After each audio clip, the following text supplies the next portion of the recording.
I now declare this 58th meeting of the Standing Committee on Public Accounts in order. Colleagues, we are here today pursuant to Standing Order 81-4, Main Estimates 2015 to 16, Vote 1 under Auditor General, and it was referred to us on Tuesday, February the 24th of this year. And the three components of what we'll be dealing with today are from the Auditor General's office are his 2013 to 14 Departmental Performance Report, the 2015 to 16 Report on Plans and Priorities, and the 2015 to 16 main estimates. And within those main estimates are is the budget for the Office of the Auditor General. And as this Auditor General knows, at the end, or at least at some point during all of this, we do ask flat out publicly if the Office of the Auditor General has sufficient funds to carry out their mandated responsibilities. I expect that to happen in due course. And so that sets it up. Unless there are any interventions, it's fairly straightforward. We've done this every year, and I think we're ready to go. So we'll begin by asking our Auditor General to read his opening statement. Mr. Ferguson, you have the floor, sir. Merci. Thank you. Mr. Chair, we are pleased to be here today, and we would like to thank you for this opportunity to discuss our 2013-2014 performance report and our 2015-2016 report on plans and priorities. With me today is Sylvain Ricard, Assistant Auditor General of Corporate Services, and Chief Financial Officer, Lucie Cardinal, our Controller, and Kimberly Leblanc, Director of Human Resources Services. Our financial audits, performance audits, special examinations of Crown corporations, and the work of the Commissioner of the Environment and Sustainable Development serve Parliament by supporting its oversight of government spending and performance. In the 2013-2014 fiscal year, the period covered by our most recent performance report, we completed 100 financial audits, 2 special examinations, and 29 performance audits. And we began work on the audit of senators' expenses.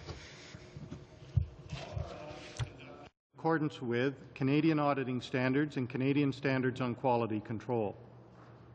We subject our audits and system of quality control to internal practice reviews and monitoring, and to periodic external reviews to provide assurance that you can rely on the quality of our work. In the 2013-14 fiscal year, we used $84.3 million of the $88.3 million of parliamentary appropriations available to us. We had a budget of 576 full-time equivalent employees and employed the equivalent of 573 full-time employees.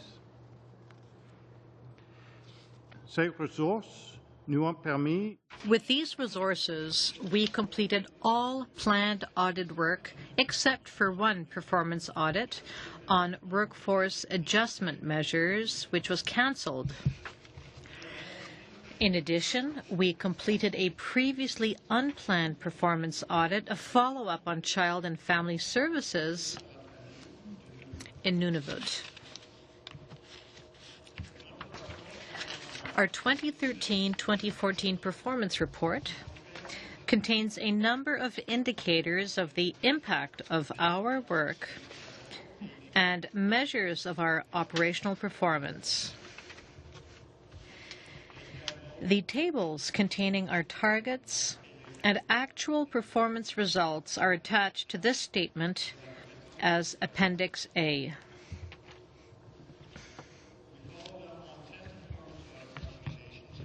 Entities had made satisfactory progress in implementing 5 of them, or 50%, which is below our target of 75%. In our 2013-14 performance report, we noted that 21% of our performance audits were reviewed by parliamentary committees, compared with 30% in the 2012-2013 fiscal year and 48% in the 2011-12 fiscal year. Recently, a hearing about one additional audit is taking place, bringing the result for 2013-14 to 24%. Although our measures of organizational performance remain generally positive, we did not meet our on-budget targets for performance audits and special examinations. Our result for performance audits was significantly affected by 3 audits with relatively small budgets. The one special examination that was over budget had a more decentralized operational management than anticipated, leading to increased audit effort. Les revues des pratiques Our practice reviews serve as a key quality control in our audit methodology. In all cases, these reviews found the audit reports were issued to be appropriate and supported by proper evidence. However, our reviews also identified a need to improve the documentation of the nature and extent of oversight by senior auditors in some of our files.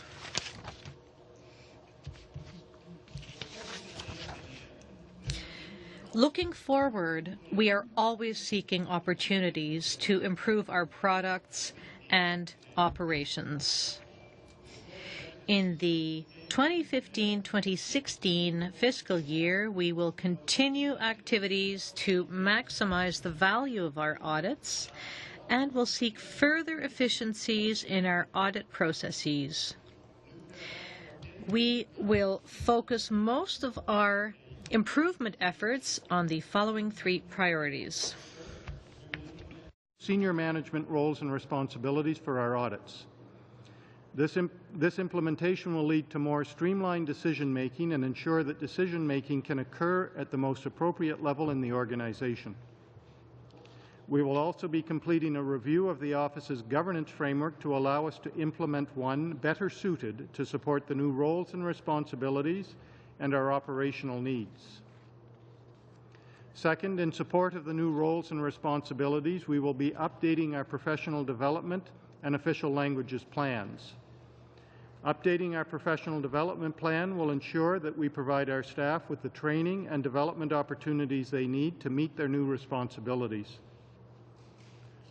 Updating our official languages plan will ensure that we support our staff in their efforts to maintain or meet the language requirements of their positions. Troisièmement, third, to ensure that decision-making is occurring at the most appropriate level in the organization, we must empower our employees to make decisions about their work. We have surveyed our employees to assess their level of empowerment, and we will be developing actions to respond to their feedback.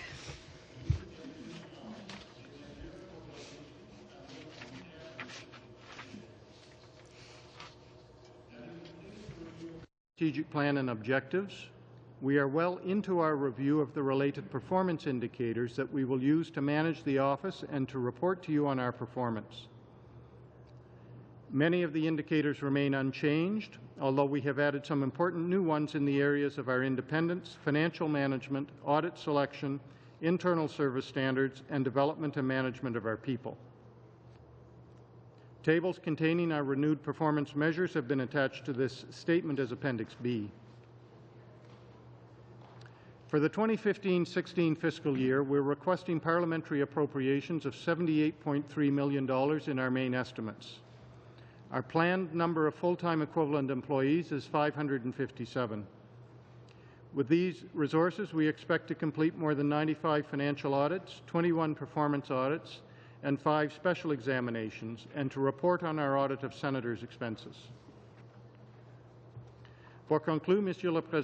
In conclusion, Mr. Chair, my staff and I look forward to providing you with valuable assurance, information, and advice in the coming year.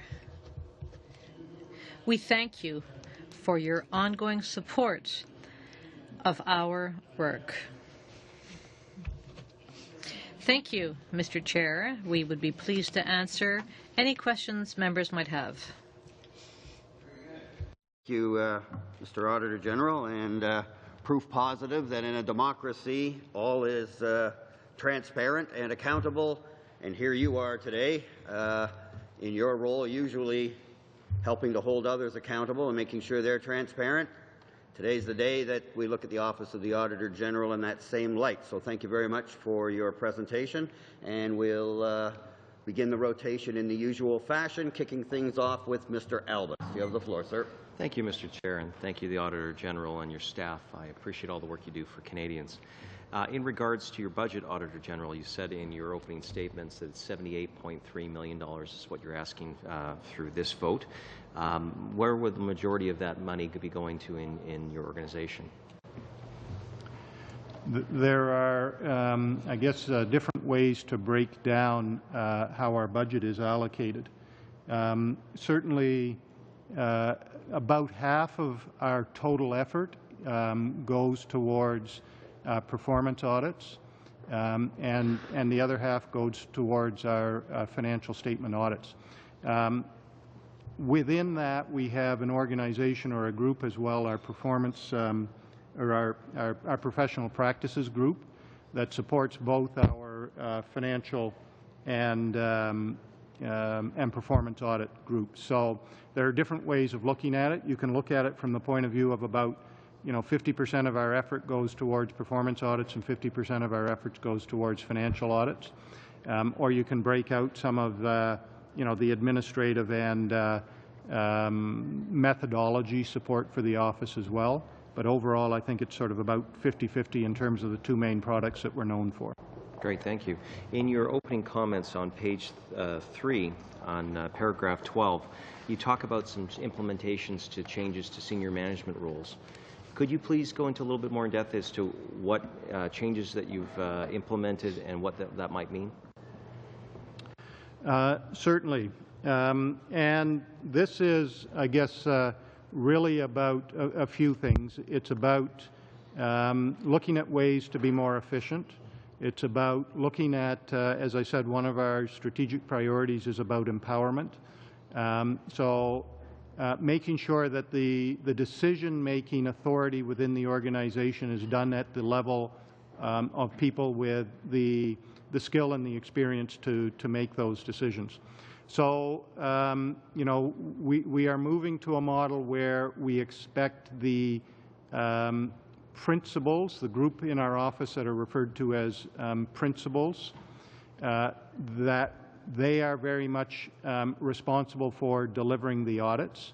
And the Assistant Auditors General will now be much more responsible for strategic initiatives. So when I first joined the office, I'm not exactly sure how many people we had in our executive group. It was, I'm going to say 16.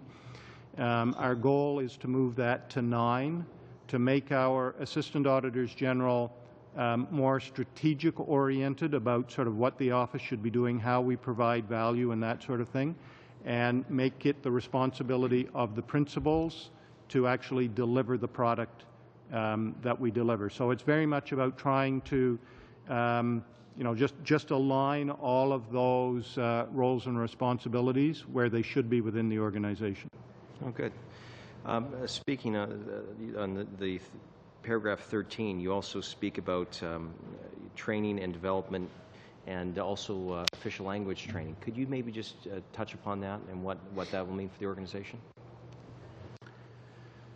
So to do our work, we've identified in our strategic planning exercise that we need to have a skilled, engaged, and bilingual workforce. So we are putting a lot of emphasis on making sure that we do those things. In order for us to deliver on our mandate, we need to make sure that our people have the competencies that they need, both in terms of their professional practice and in terms of their linguistic competencies. So we have underway right now in the office an exercise of determining where we feel training gaps might be, whether it be for the auditors or for the people that support the auditors, so that we can then fill in any of those gaps that we identify. Similarly, we are in the process right now of updating our official languages strategy, because we feel that there's more that we need to do in order to support our staff to both maintain or, in some cases, obtain their language skill level. So it's very much one of our focuses for the upcoming year. Now, how much time do I have, Mr. Chair? 10 seconds. Thank you. Appreciate it. I'm sure many other good questions will come up. Thank you. And I appreciate it too. Thank you, Mr. Elvis. Over now to Monsieur Jaguar. You have the floor, sir. Merci, Monsieur le Président. Et Thank you very much, Mr. Chairman, and I noticed with interest that you were able to considerably bring down the budget to meet government directives. So what I'm wondering is this. You have a problem which we both discussed in the past, Canada Post and the report of the Conference Board on the future of Canada Post. I had talked to you about a special investigation because information coming from the Parliamentary Budget Officer and the Library of Parliament indicated that the Conference Board report contained misleading statements, and I had asked you to conduct an audit or to investigate, but you said that before 2016 it would be impossible for you to do so. So my question is this: with budget reductions, have you not lost your ability to make investigations immediately on issues which are urgent?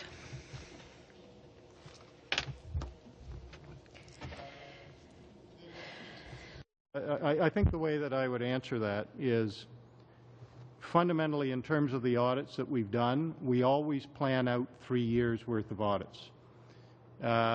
So certainly, you know, when budgets are tighter, that means that we have less flexibility, but we have always planned out 3 years.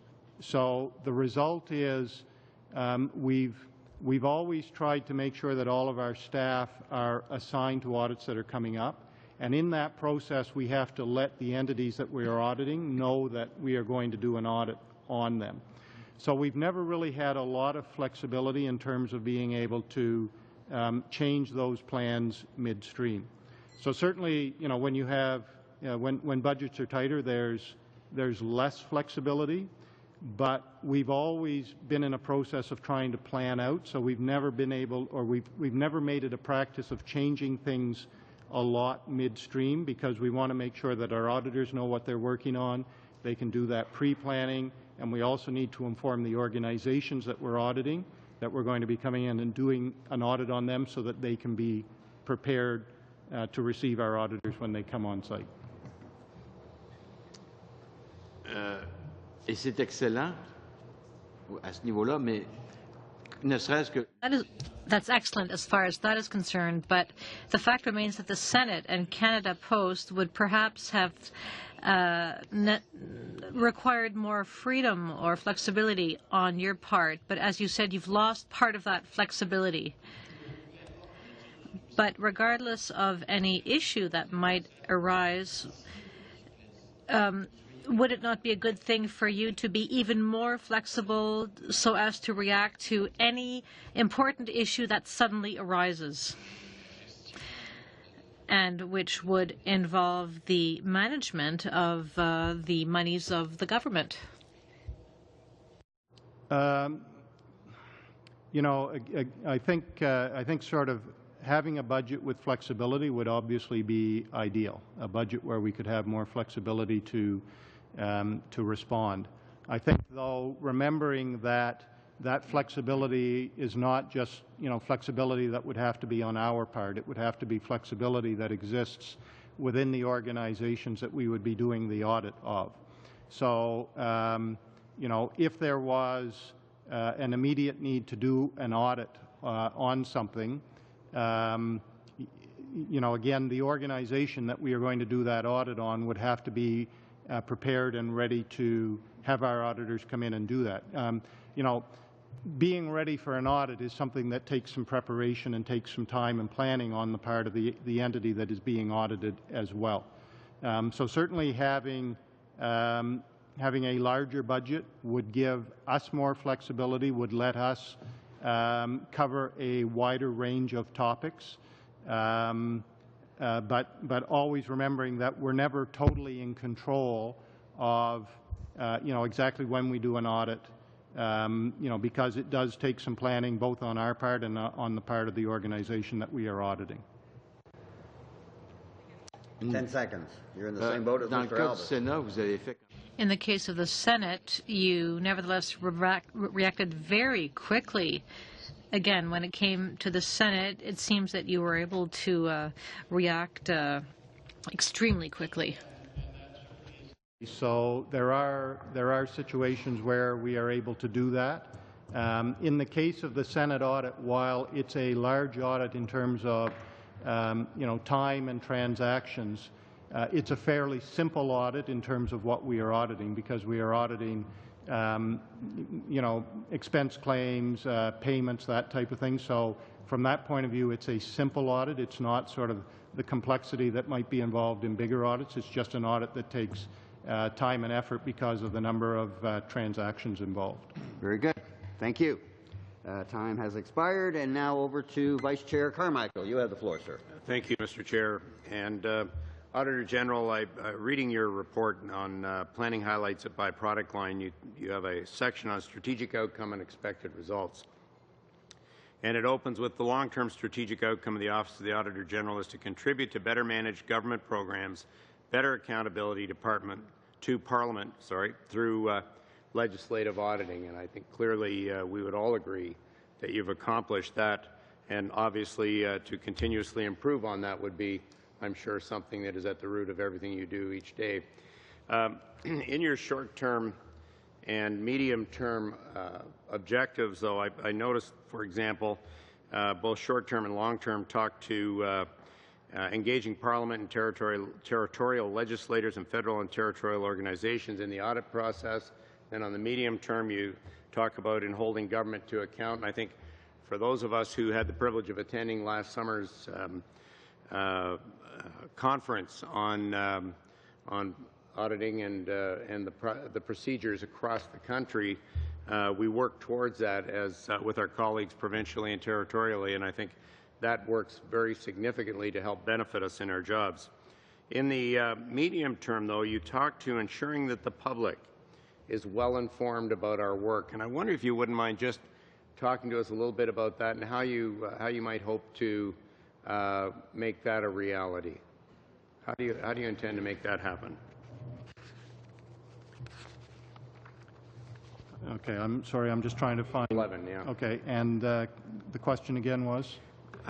In the medium term, you talk about ensuring that the public is well informed on our work or about our work. How do you, in your capacity, intend to make that happen?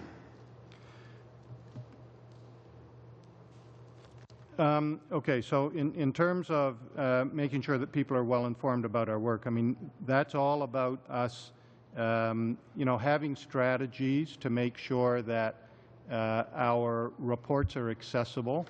I think that you will have seen that we have started to make some changes in our performance audit reports, for example, whereby we have the document that we call Audit at a Glance, which is to help people understand the audits. Also, we have the format of those reports has changed so that we are focusing more on what we found in the performance audits, trying to make that clearer to the reader. We have an exercise underway now as well to improve our intranet site so that people can have better access to the information that we're providing. So, I think it's all about trying to make the audits more accessible, trying to make them, I guess I would almost say, information dense, so that you get to sort of the main messages in the audit very quickly. We also have now a new product that we're working on. We haven't finished it yet, and it's not something that we have that we're ready to roll out. But we're looking at a report that helps people understand the work we do on financial statement audit, because again, it's not something that people know us for. And as I said, I think to the opening question, about 50% of our work is doing financial statement audit, and the other 50% is doing performance audit.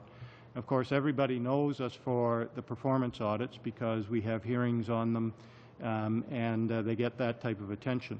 But the other half of the effort in the office is all around the audits we do on financial statements, whether it be of the Government of Canada itself or of various Crown corporations and agencies.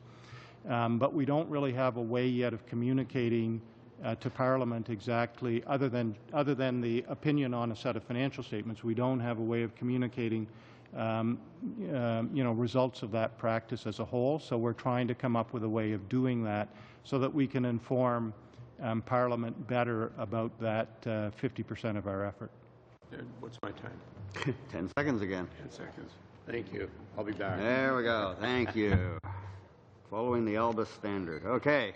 Moving along. Mr. Allen, you have the floor, sir. Thank you, Chair. Thank you, Mr. Ferguson, for being with us today.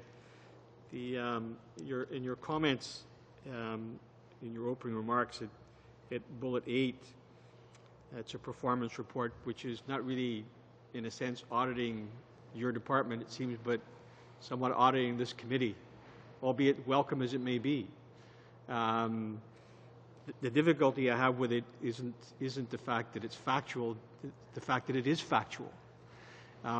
Because it shows in 11-12, we actually looked at 48% of the audits you brought before us. And then, of course, a year later, it dropped to 30%. And a year later, it dropped to 24%. And so the trend line is not necessarily going upward, it's actually going downward, at least as the performance is, shall I say, since it is a performance report. I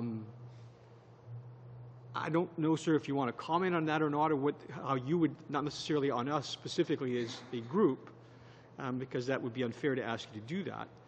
But I guess the question I would have is, you set a standard in other areas where, in fact, in the one above, you talked about recommendations of which there was, you looked at 10 of them, and only 5 of them were completed, and you said that's only half, but you had a target of 75%.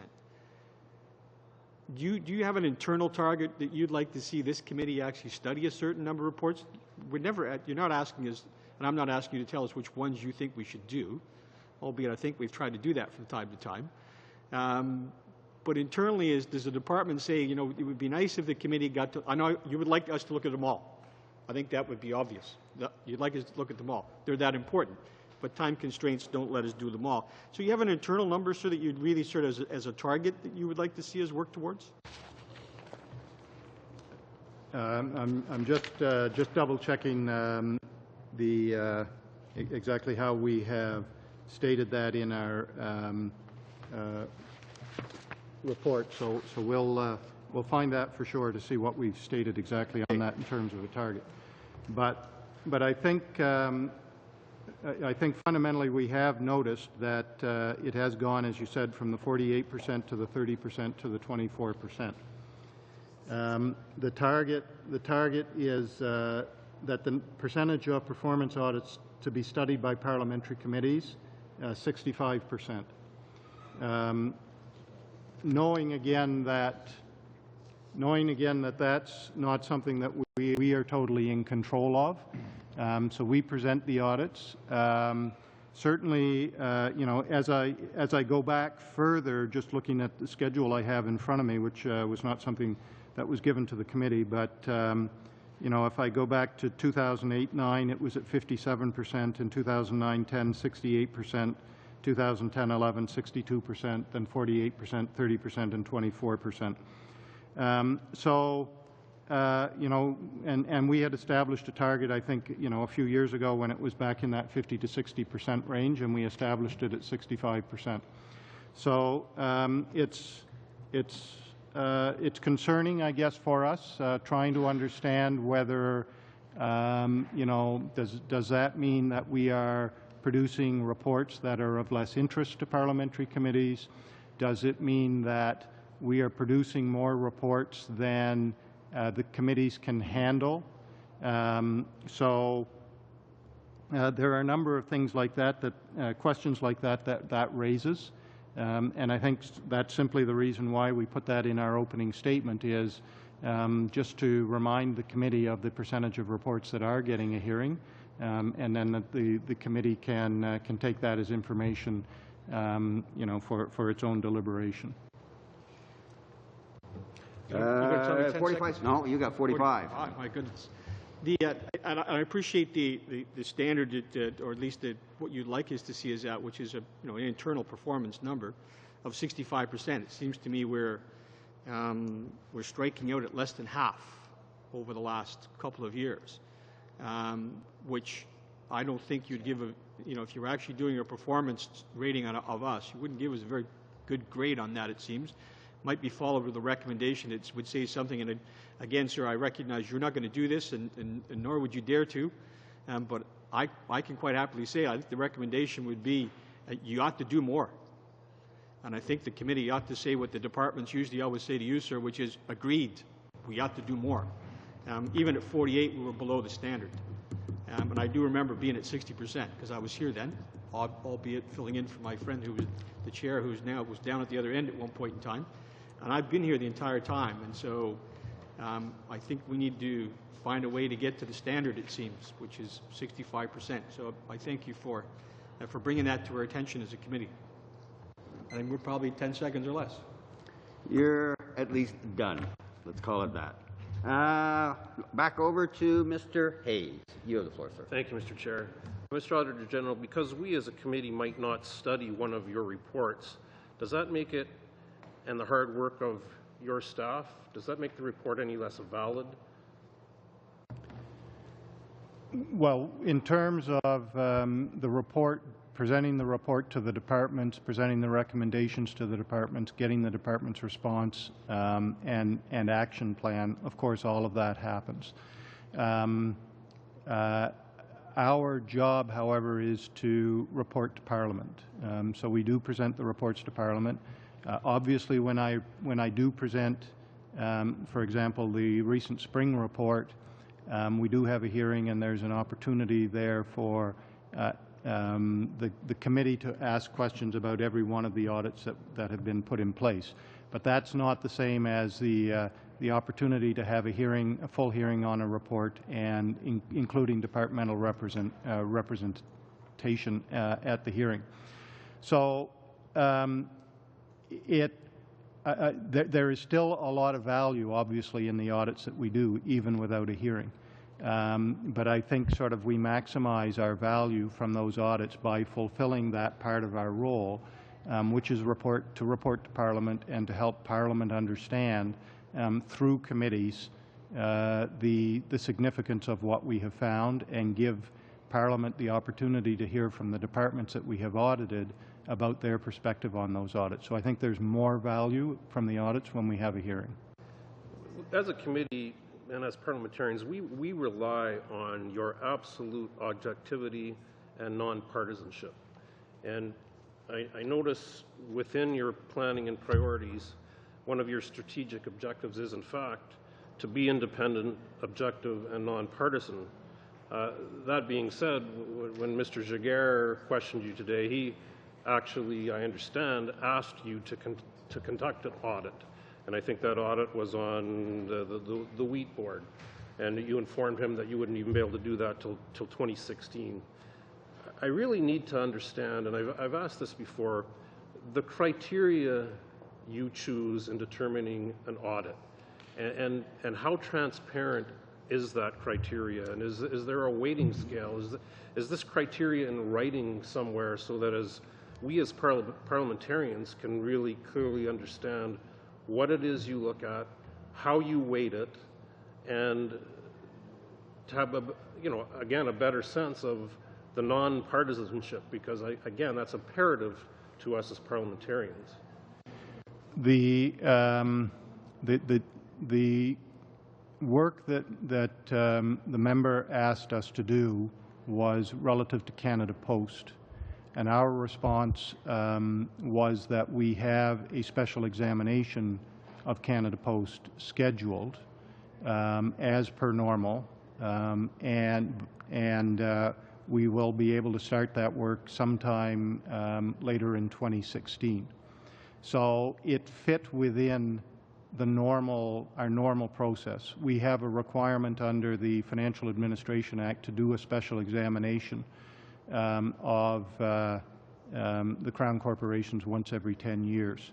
So that was fitting within our schedule. We had a scheduled special examination of Canada Post in the works. So I just want to sort of make sure that you understand sort of what that whole conversation was about. In terms of how we select audits, we do what we refer to as a strategic audit planning process. So in that process, we have a lot of conversations with departments and organizations, and we try to identify the risks that those organizations face and assess those risks to determine if there is something that we should audit relative to those risks to bring to the attention of Parliament. Now, we will from time to time, as sort of the previous conversation about flexibility, we will from time to time react or try to react if there is a particular topic that we feel needs to be audited and needs to be audited quickly. The problem with it is, again, we can't drop everything that we are doing. We always have, work that's underway, work that we have to finish. It takes some time to prepare an audit. And the other thing is, for us to do a performance audit or a special exam from start to finish, it usually takes about 18 months. So if people are looking for a particular issue to be looked at right now to try to get to that fulsome understanding within a short period of time, we're not geared up to do that. So we will react, but we will, from time to time, but we will react within our normal process for selecting and conducting audits. And when we have selected something, even if we've decided to put something within, our schedule, it's still something that we have to do the planning on, the execution on, the reporting on, and all of that process will usually take us 18 months. Thank you, Mr. Chair. Thank you, Mr. Hayes. And now over to Second Vice Chair, Madame Jones. You have the floor, ma'am.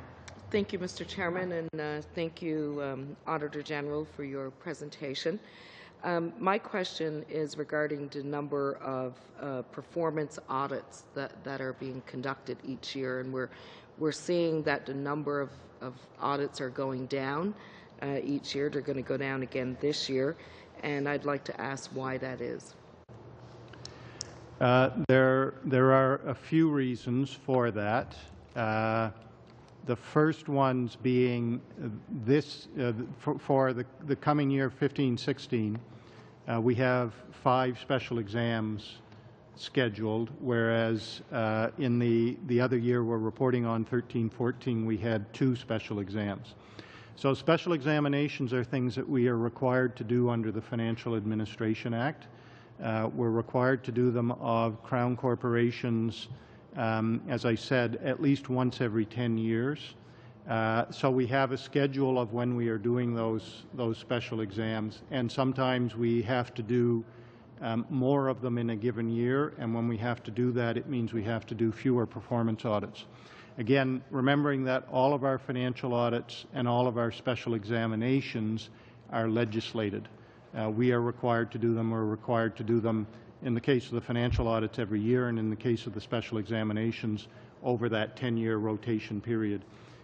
So when they fit in our schedule, we have to do them. That can have an impact on the number of performance audits we do.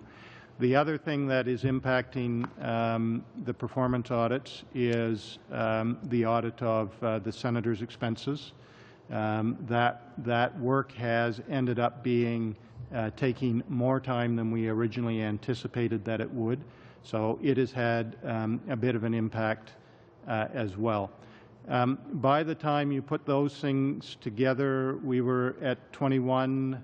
If you add another 3 in for special exams, 24. And the Senate, depends how many you want to say that is, 2 or 3. So it gets me to 26 or 27 as opposed to the 29 the year before. And I think that is probably there an indication that you know, we're always going to sort of fall within that probably 27 to 30 range. We're now starting to fall down towards the lower part of that. So I think it's showing that in terms of the budget reductions, we're now right at that edge where any other, I think, implication in terms of our budget would certainly cause us to start to fall below our normal production in terms of performance audits. Okay, thank you for the explanation, and I guess brings me to my second question, because what we have seen is a significant reduction in budget, but also a significant reduction in staffing.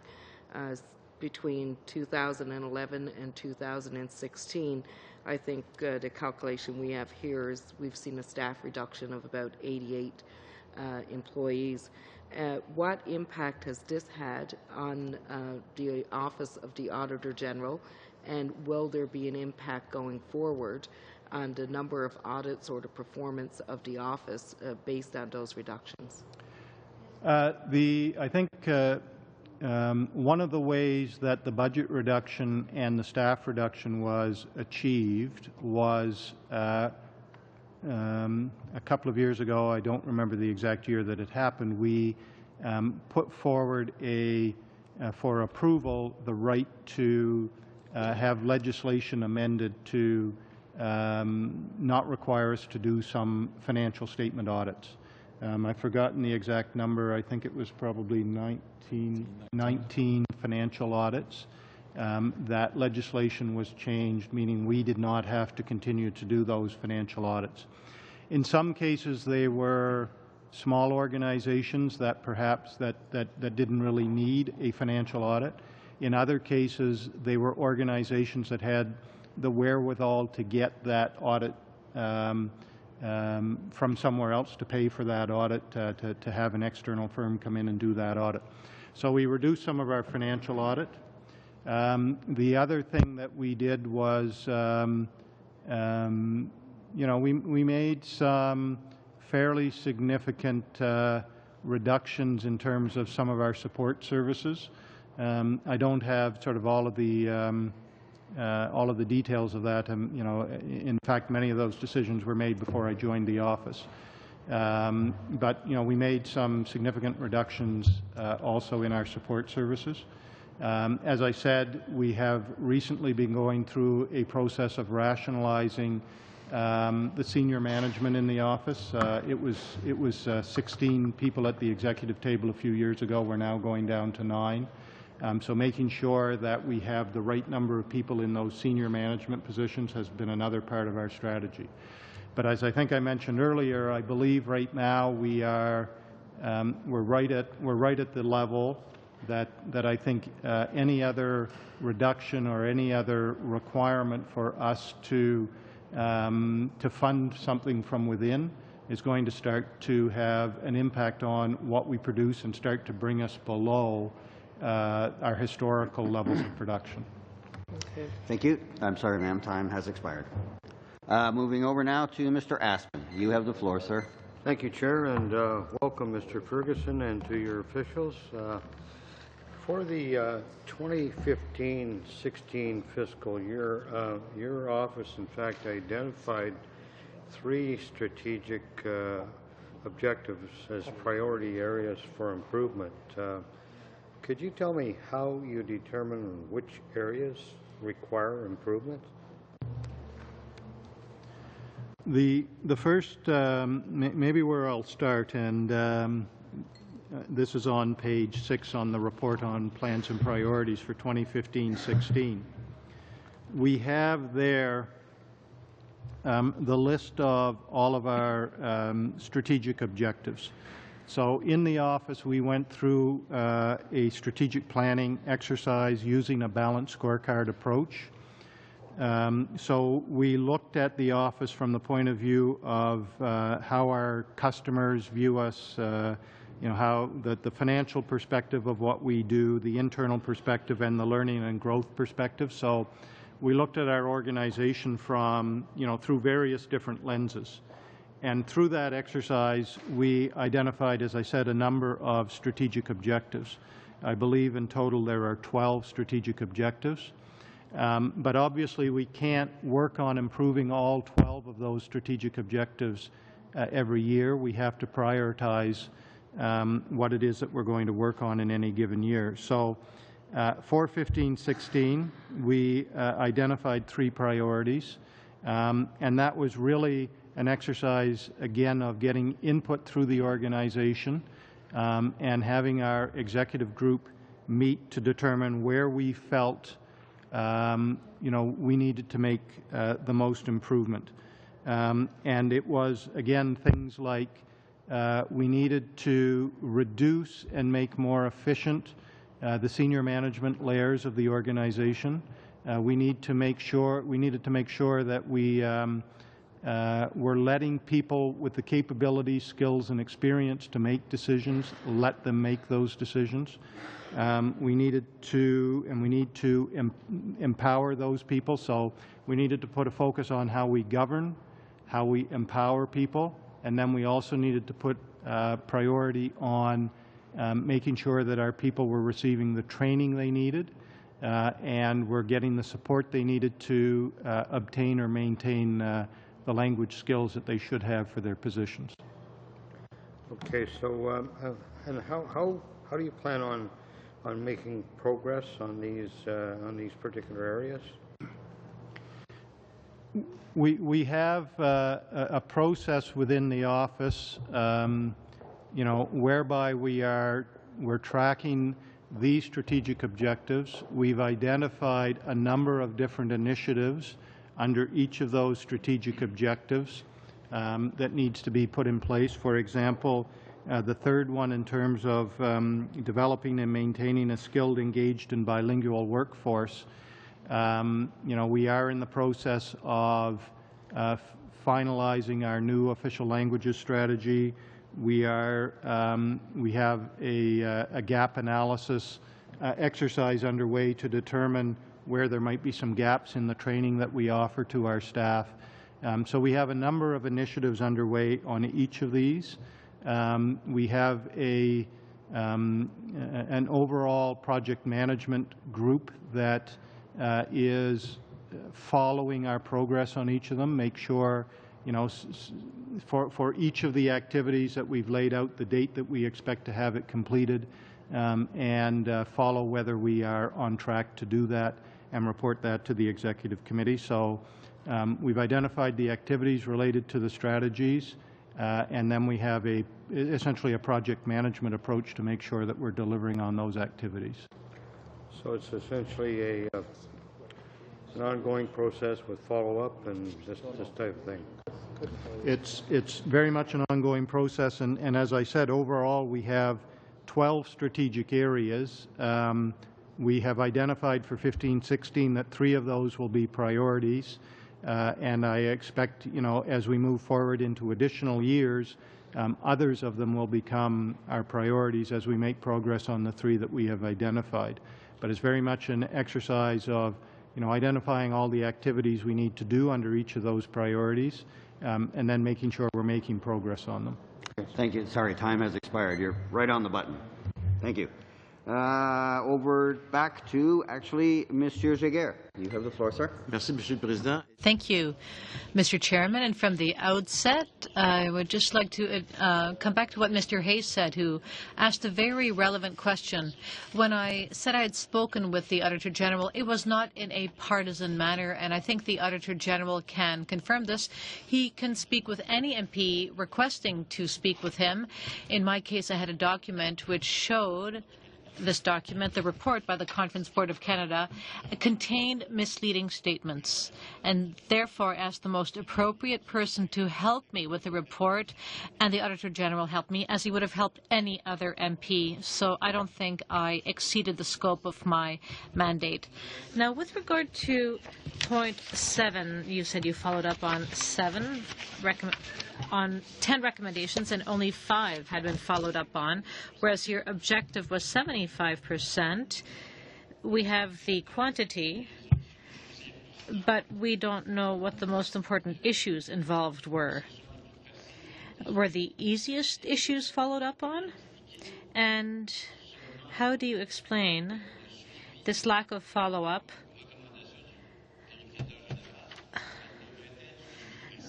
because any recommendation made by the Auditor General should be followed up. 100% of them should be. Your objective is 75%, but in this case here, only 50% had been followed up on. Now, is this a problem of administrative incompetence, that is, on behalf of the people who have to follow up on these guidelines or directives, or is it political laissez-faire?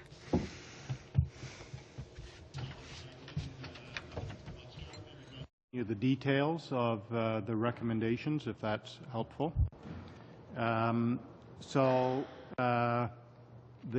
five recommendations where we deemed that the follow-up was unsatisfactory, there were two in the follow-up audit that we had done on internal controls over financial reporting. So that was in our 2013 fall report. And it was following up on recommendations we had made in 2011. So again, that was the audit on internal controls over financial reporting. There were two recommendations in there that we deemed that the activities of the organizations involved was not satisfactory.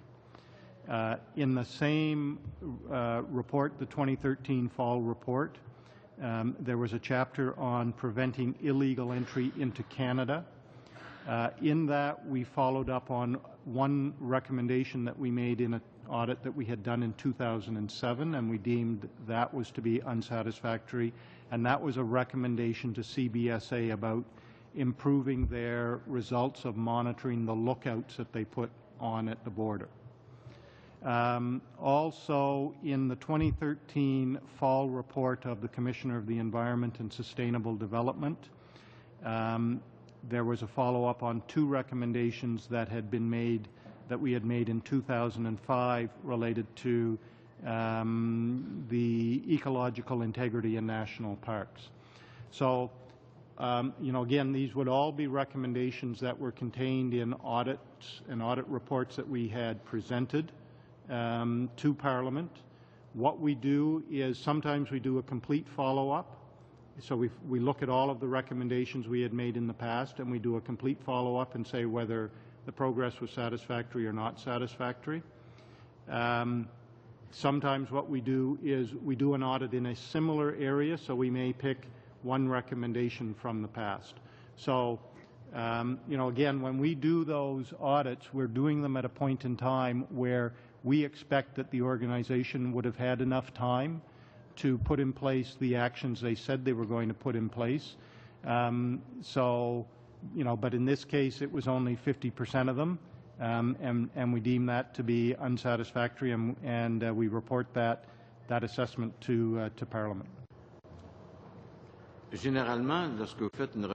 Generally speaking, when you make a recommendation in your report, rarely have I seen a department say, no, I don't agree with your recommendation and will not follow it. Generally, everybody accepts every one of your recommendations, so they do this. So in theory, and again, these are important recommendations, Mr. Chairman, so in theory, all of these recommendations should be implemented. You say that you give organizations a reasonable amount of time to follow up or to implement recommendations. Do you think there should be sanctions? Do you think that these organizations which have not respected their commitments should be called before the committee? Or how do you fix this situation? Maybe the first thing is I think we probably established the target at 75% to recognize that occasionally it does take a few years to put in place some improvements to deal with some of the recommendations. So I think that's why our target was not set at 100%.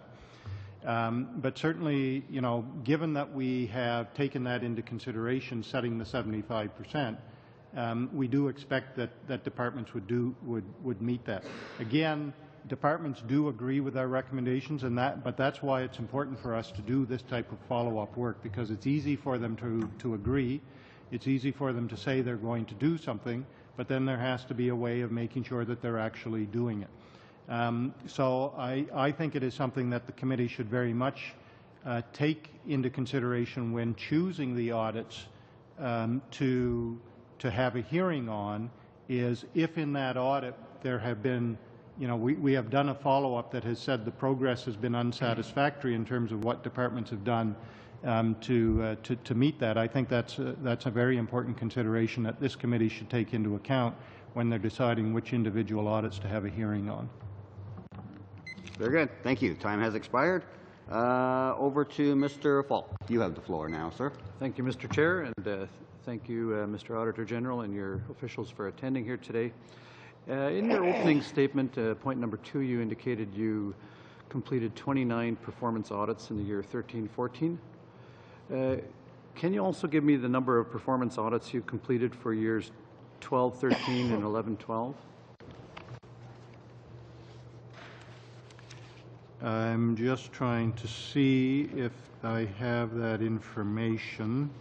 I'm not exactly sure where I don't think I have that information with me right now in terms of the number of performance audits in each of those previous years. If anybody, in the room finds it in the next few minutes, I'll give you the numbers. Okay. I can bring them back to the committee later on if you would like. And I'll just explain why I'm asking. In point number 8, you give us percentages of the performance audits that you provided in your reports for every year, of the percentage of them that this committee reviewed or a committee reviewed, but you don't tell us. There's nothing to make it relative to anything particular, whether the number of audits was consistent from year to year or whether for some reason there was an anomaly and the percentages changed. Well, again, I think that I certainly could say that the number of performance audits that we have completed has been in that, let's call it 25 to 30 range, and I think it has been there quite consistently within that range. So it's not like 1 year we've only done 3 performance audits and then another year we do 40 of them. We're consistently in that 25 to 30 range. Okay, thank you. It would be nice to have that information, though, so that we can actually benchmark it, what the percentages are actually referring to. Sure, okay. And we can get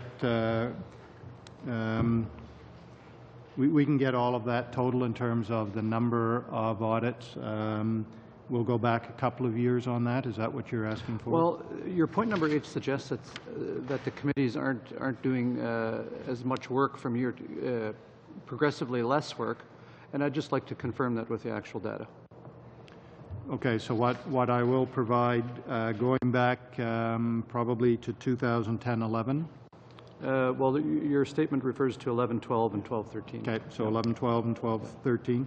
Okay, so going back to 11-12, 12-13, we'll provide the number of performance audits that we completed in those years, probably a list of them, and then also indicate which of those performance audits there was a hearing on. Thank you, and that would just give these percentages some relevancy. Sure. Okay, and I still have time, sir? Okay. Another question I have is, in the past, your office has participated in peer audits with other auditors general, and you've conducted audits on them, and they've also conducted audits on you. Can you speak a little bit about your experience with that and how you fared? The norm on that in terms of somebody doing a peer review on us is that there's one done during the mandate of each Auditor General. So the last peer review on our office was done in 2010, which was before my mandate started. So we expect, we expect to do one probably later on in my mandate, maybe 2018, 2019, somewhere out there, have one done on our office to keep within that once within every mandate. In terms of our activity, we participated in 2013 on the peer review of the United States Government Accountability Office. Now, that peer review was led by Norway, but we also participated in that. The year before, in 2012, we participated in the peer review of the Controller and Auditor General of India. That one was led by Australia, but again, we had members of the team. Because when a peer review is done, there is one Auditor General's office from a National Auditor General's office that is the lead on it, but then the team is put together from members from other offices in order to have that different view of practice. Every time we participate in that, it's very helpful to our auditors. The last time, like I said, in 2010, that there was a peer review done on our office, it indicated that we had let our audit methodology perhaps get out of date. We hadn't been in a process of making sure that our audit methodology was being kept up to date. After that was done, there was a project put in place in the office to renew our audit methodology, make sure we brought it up to date, and now we have an ongoing process to prevent it from becoming outdated again. So that was, I think, probably the biggest change that we made on the basis of that peer review. So they're always very good exercises in terms of helping, when you're on the receiving end, helping you understand what you need to be improving on. And when you're participating in it, it helps you learn from the practices of other organizations, and it gives you exposure to how they conduct audits. Thank you. That's the time, Mr. Falk. If I might just, though, to assist you, Mr. Falk, the last time that we had the review, it was Australian-led. And at the end of the day, we actually held a hearing, and the Auditor General was brought in, the same as we would bring in a department, only the Australian auditors acted in the capacity that Mr. Ferguson acts in for us, and suddenly he's on the dime. And as you would expect, any organization run by people is not perfect. And it's an interesting exercise, and as the Auditor General mentioned, it also helps him understand sort of what it's like on the other side and gives their people a sense of fairness going through as they're dealing with the government of the day, knowing that the same rules they apply to others are going to be turned around and applied to them. So overall, it worked very well. It was a very interesting meeting, and if you're here at that time, you'll find it fascinating, the depth that they go into when they analyze other national auditors general. So, good. Well, thank you, Mr. Chair. I wasn't here for that time, but I will be here for the next one. I have no doubt of your determination to do that, but like all of us, we'll leave it to the Canadian people to decide who's going to be here the next time.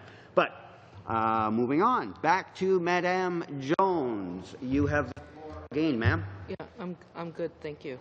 Yeah. Oh, thank you. Over to Mr. Woodworth, who's up for the first time today. You have the floor, sir. Thank you, Mr. Chair, and thank you to the Auditor General and your staff who are with you here today. I want to say at the outset that I believe that the value that you bring to the Government of Canada lies mainly in your ability to assess gaps in department performance, which you communicate to the departments and which they hopefully will fill. And so whatever happens in Parliament, I appreciate that bit of your work. With respect to what happens in Parliament, I wondered if you had ever conducted an audited survey to determine the number of members of Parliament who read your semi-annual reports. We do from time to time conduct surveys of parliamentarians. Usually, I believe it is committee members as opposed to the full population of members. Conducted a survey of the number of parliaments who read the reports of the Public Accounts Committee. I never conducted a survey on that. I'm going to just suggest and leave those thoughts with you. If your intent is to engage with members of Parliament, that would be good information to have. I mean that quite seriously, because I'm not sure how far into Parliament even what we do in this committee penetrates. So I leave that with you. Can you tell me how many hearings or briefings you may have had with the Senate in 2013-14? The exact number, I don't have the exact number of hearings that I was in front of the Senate alone. I've just got, okay, so in 2013-14, there were 14 hearings in front of the hearings and briefings in front of the Public Accounts Committee, and there were 9 in front of other House of Commons and Senate committees. So I don't know exactly of those 9 how many were in front of the Senate and how many were other House of Commons. Does the Senate have a committee equivalent to the Commons Public Accounts Committee by chance? Their committee, and I don't have the exact term, but it's the Finance Committee. I've forgotten the exact name of it. Again, while we all have different views about the Senate these days, I think that most senators would like to participate fully in the work of the Parliament, and it may be that your efforts to engage with parliamentarians would benefit from thinking along those lines. But let me ask you something else. In page 18 of the performance report, 2013-14 estimates, the statement is made in 2013-14 fiscal year, the number of times we appeared before the Standing Committee on Public Accounts remained consistent with the previous 2 years. I know how cautiously you word these things, and so I wondered if you could explain to me what you mean to say when you say it remained consistent with.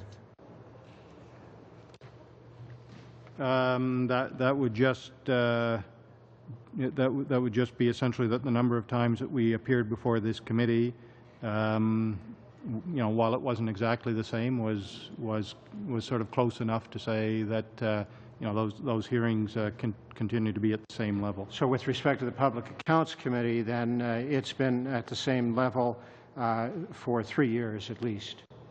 In terms of the number of times we appeared, yes. That's right. Thank you. And can you tell me how many, actually let me jump to something meaty here if I may. I noticed that in 2013-14 there were 29 performance audits done and 1 study at a total cost of $41.2 million, which I average out to be about $1.37 million each, whereas it is planned in 2015-16 to do 21 performance audits at a total cost of $38.2 million, which my calculation reveals to be $1.819 million each. And I further calculate that that represents about a 33% increase in the average cost per audit between those 2 years. And I wondered if you could tell me how or why that occurs. It seems rather large. Well, I think the first thing is, right, I'd have to sort of see all of the numbers. But again, remembering that in terms of the cost that we put to our performance audits, it's not just the 29 and the 21. You also have to add in the special exams that we do. You have to add in the... Could I interrupt? Because I'm pretty sure I got those figures from a chart which separated the cost of the performance audits from the cost of special exams. But am I wrong about that? I'm not sure. I don't have the numbers in front of me. But even so, we also do performance audits in the territories, and I believe the numbers that we're talking about here in terms of performance audits have been the performance audits that we present to the Public Accounts Committee. Then the other thing is we are also doing the audit of the senators' expenses, which is an audit that has taken quite a bit of time and effort. So compare. I'm sorry, Mr. Woodworth. We're way over time. Sorry. I was letting a little latitude, but I'm going to have to bring it to a close. Moving along to Mr. Allen, who now has the floor. Thank you, Chair. Mr. Ferguson, your budget numbers for 13-14 show that you spent, slightly $4 million, actually $4 million, rounded off, no doubt, less than the allocation.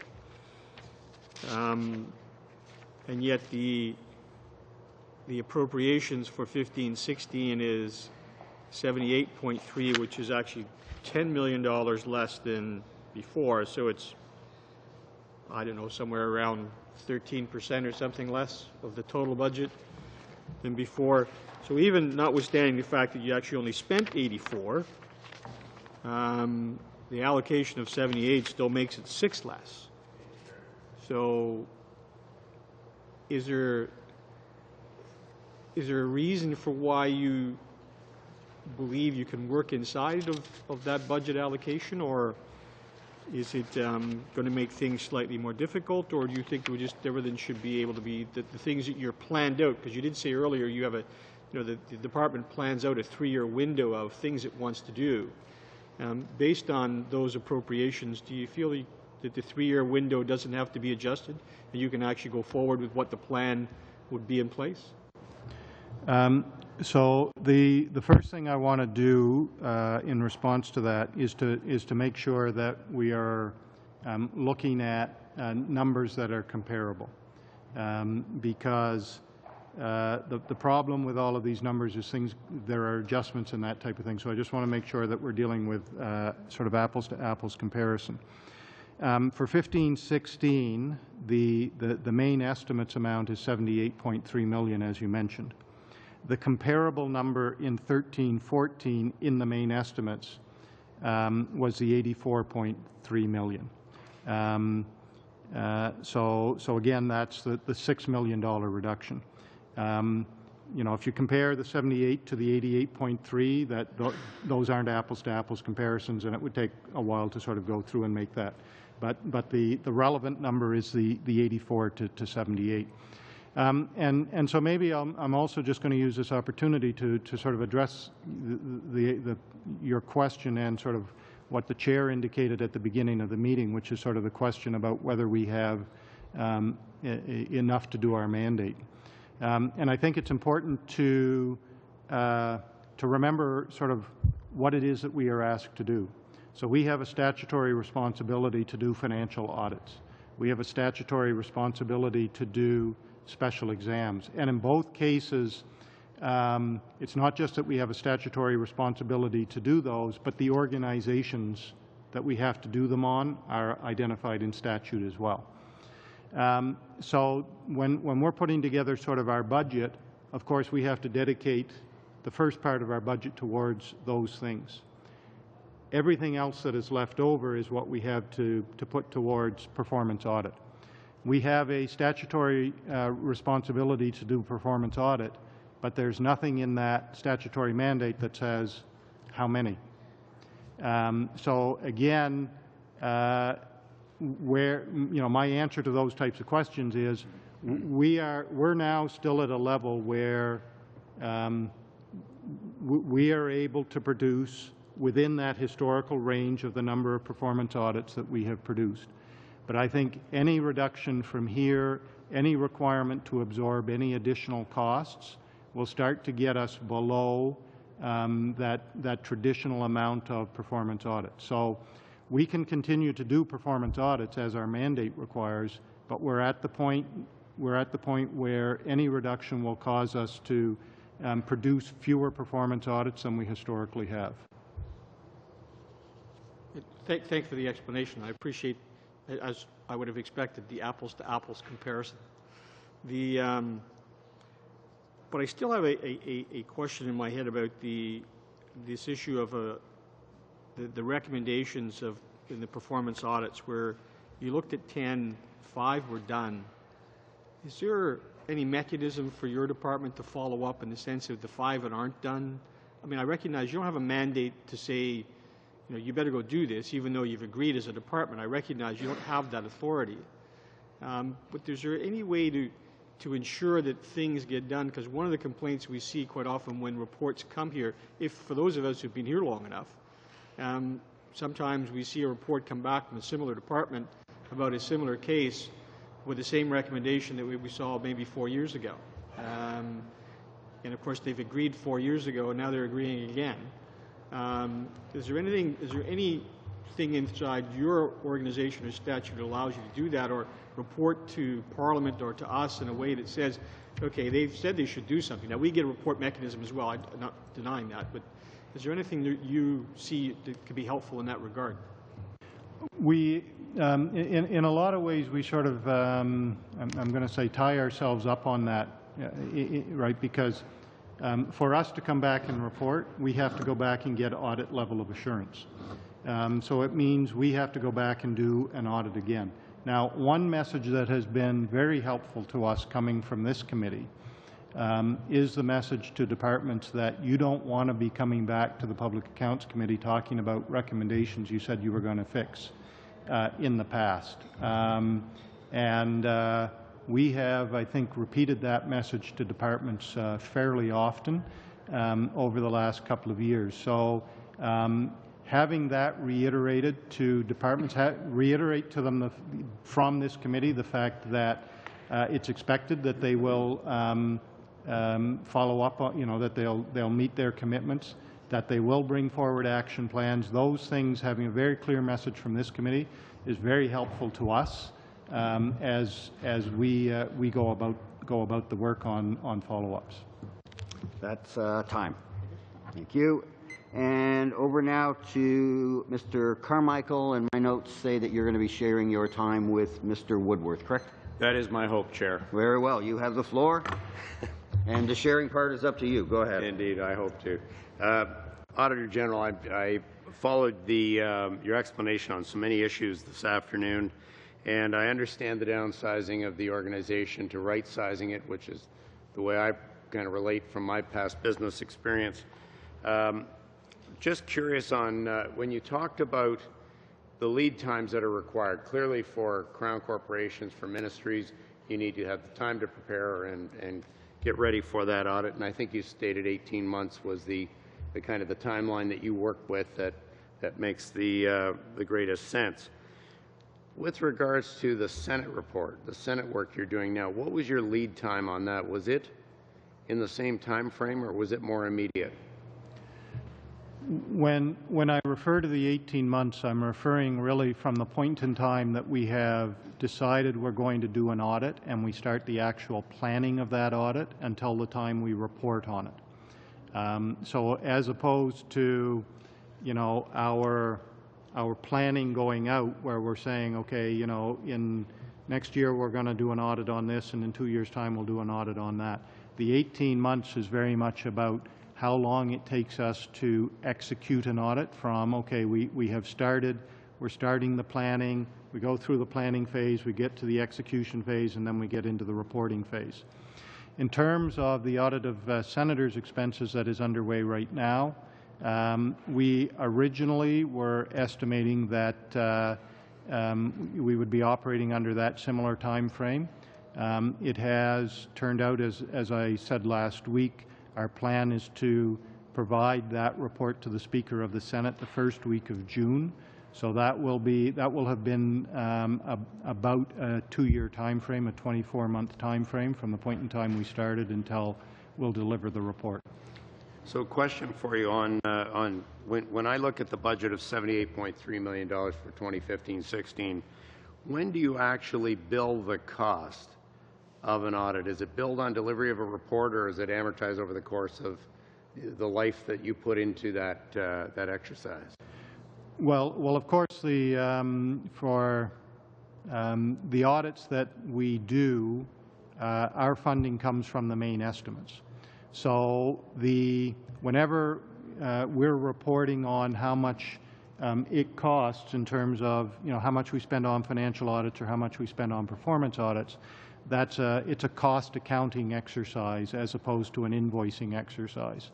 So what we do is we determine the number of hours we spend on a given audit, and we multiply that by a rate. Now, when you're doing that type of exercise, you can look at it from a number of points of view, right? You can look at it from what's the direct cost in terms of, how much did it cost us just in the time of people who actually worked on that audit, or you can look at it from a fully loaded cost point of view, which is how much did it cost for us to do that audit in terms of the people who actually worked on it, but also in terms of the support staff, that we would just allocate out to all of the audits.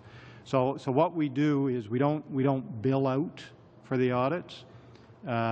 We track from a cost accounting exercise so that we can report in the financial statements essentially how much of our efforts go into doing performance audits versus financial audits using an allocation of budget methodology. Thank you. So, looking at the 2015-16 budget, sorry, I'm hopeful to get to you. For the 2015-16 budget, The 78 point, there goes my sign there. There you go, Mr. Woodworth. The $78.3 million, is that going to give you the budget that you need to get the job done and to continue to deliver at the level you expect to deliver at? Well, I think, as I've said a couple of times, it puts us at a level where I think we can still continue to produce a number of performance audits that are within that historical range, albeit at the low end of that historical range. But, you know, as I think I've said again a number of times, our ability to absorb any other reductions or any other budget adjustments would put us below that historical range. Now can I share? Yeah, but you got to explain to him why it's only 20 seconds. Quick question. Is the Senate audit coming out of financial audits on your line budget here or out of performance audits?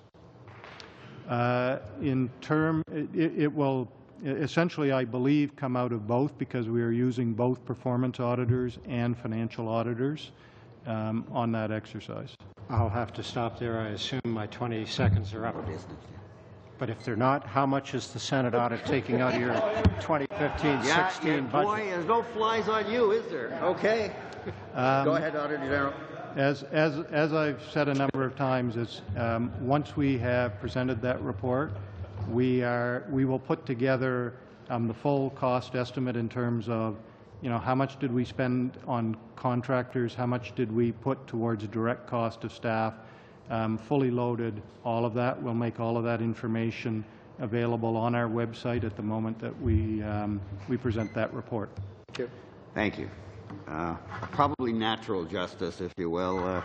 But the funny thing is, I was talking to Mr. Albus trying to save us a few minutes later on and blew it in not monitoring the time. But thank you, Mr. Woodworth and Auditor General. Colleagues, that now completes our usual rotation.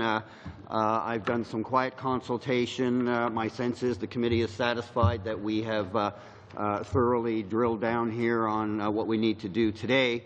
So if I might, just a couple of closing remarks, and then we will thank the Auditor General, and as agreed to previously, we will move into a business meeting to plan future work. First thing, Senate's been mentioned a couple of times. Don't want to get into that, except to say that I would hope Canadians would reflect on the fact that your budget costs us almost $80 million a year. The Senate costs us almost $100 million, and they should ask themselves which one is giving them real value for money. Next, you mentioned the unsatisfactory implementation. I'm glad you did. As the longest-serving member on this committee, that has been the one that has always personally driven me the craziest, is to see in Auditor General reports where there were previous audits done, and in some cases multiple Auditor General reports saying the same thing. Yes, we agree with the Auditor General, wonderful recommendations, of course we're going to do it, and then it's not done. Time after time after time. And if they aren't being treated as a priority by this committee, then quite frankly, most of the work that we're doing doesn't mean anything, because that's where the real issue is. We're trying to change people's behavior and what they consider to be priorities in the course of their work. And if we're not standing on that, I hearken back to former PC member John Williams, who's one of my predecessors, possibly one of the longest-serving chairs of this committee in the House of Commons. And John Williams always said, and I adopted that when I became chair, is that the second a deputy minister realizes they've been called in front of the Public Accounts Committee to have a public hearing, it should ruin their entire week. And to me, that speaks very clearly to the kind of work that's being done and the issues that you deal with and how effective we can be or not in assisting in making sure that we're getting the right kind of government we want. And that's nonpartisan. Whoever the government of the day is the way we function.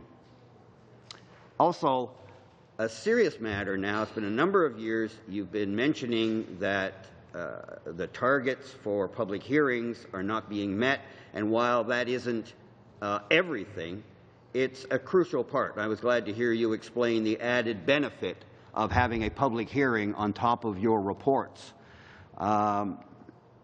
there's a figure of 65% target in terms of the number of public hearings that we would hear on chapters, and we met 24%. So either the 65% is unreasonable and there's something wrong with that, and in which case, fine, let's look at it, or there's something wrong with the 24% part. But the fact that there is so much disparity points to a problem. And given the importance of this work, this committee, as an oversight, the premier oversight committee of Parliament, I would just urge all colleagues and this committee to take this seriously and to do something about it, so that a year from now we can have a different result.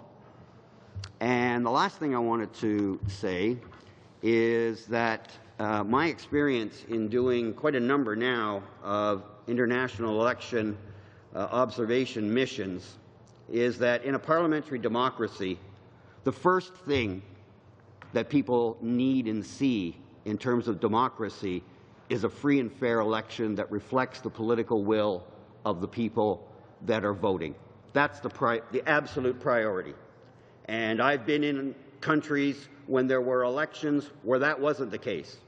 And if you don't have that, you've got nothing. But once you achieve that in new and emerging democracies, my experience, Mr. Ferguson, is that the second thing that's needed as a country is trying to become a fully modern, developed, accountable democracy is the implementation and the institution of the Office of the Auditor General, but that its independence be absolutely ensured and that there be vital funds provided for that work to be done. So the first thing when with these countries that are trying to emerge into a democracy, the first thing, can they get a fair election to elect the people that they really want to give the power to? Once that's in place, the second most important thing to make sure that the money that taxpayers are paying isn't stolen is to get an independent Auditor General system in place, matched up with a Public Accounts Committee that works, and making sure that there's enough money there. And so I say that by way of underscoring the importance of the work you do and your staff, and the fact, and all of us say this because we hear it, and it's so important. You do amazing work. Your predecessor, there ought to be a monument built to her. You're well on your way to getting a monument right beside her. But we do look to you and your office to provide that purity of democracy that we're so proud of and that makes us one of the leading democracies. And so we really can never thank you enough and support you enough. We'll hold you to account as we're all held to account. But the work that your office does, and you personally, sir, as a relatively new Auditor General, is just impeccable. And I want you to tell you how proud we are as members of this committee in working with you and your staff, but we want to reflect to you how much Canadian people appreciate and respect the work that your office does and the importance to our democracy. So thank you so very, very much for all that you do. And with that, we will wrap up and we will move into a business meeting, but I have to do a couple of quick votes to make us all legal. So, if I may, put this to the committee. This is a vote, by the way. Shall vote 1 under Auditor General carry? All in favour? Carried. I think that's unanimous. And shall the chair report the main estimates 2015-16 to the House? Agreed. That is carried unanimously also. So, business is done. Mr. Ferguson, thank you again. You and your colleagues are free to go. And we will suspend for a moment while this committee goes into camera to conduct committee business. Thank you again, sir. Thank you. I apologize.